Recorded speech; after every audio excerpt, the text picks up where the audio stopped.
மல்லிகைப்பூ மாதிரி இட்லி செம்ம டேஸ்ட்டாக சட்னி நிறையவே தொட்டுக்கணும். சூப்பராக இருக்குது.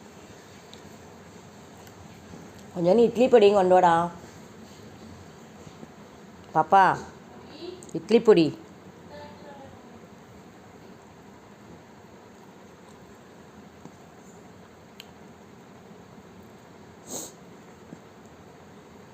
காய்ச்சல் சளி பிடிச்சிருக்கு,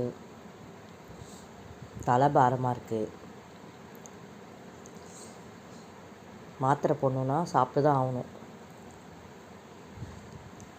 அதனால தான் இன்றைக்கி 10 மணிக்கெலாம் சாப்பிட்றேன், இல்லாட்டி சாப்பிட மாட்டேன். வாய்க்கு டேஸ்ட்டாக இருக்குது, ருசியாக இருக்குது, வாய்க்கு ருசியாக இருக்குது சட்னி.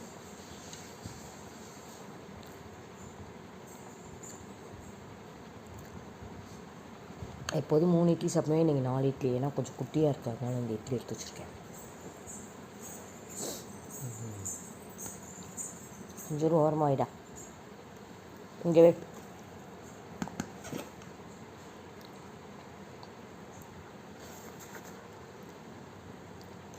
தம்பிக்கு தீனி வைக்க போயிட்டான் மேலே. அவன் கூட விளையாடுறதே இல்லை. நான் போய் 2-3 நாள் ஆச்சு. இப்போ 1 வாரம் ஆக போகுது நினைக்கிறேன் போய் பார்த்து.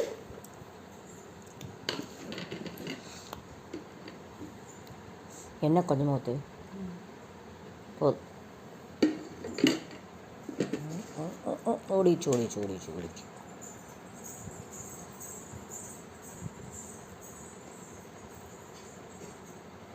இட்லி பொடி எங்கள் அண்ணி செஞ்சது. சூப்பராக இருக்கு.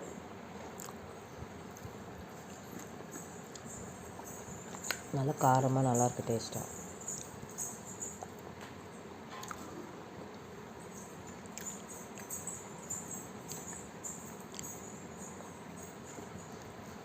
செம்ம டேஸ்ட்டாக இருக்குது.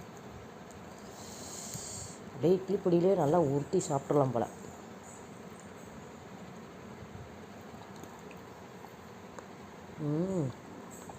ரொம்ப டேஸ்ட்டாக இருக்குது. வாங்க சாப்பிடலாம் எல்லோரும்.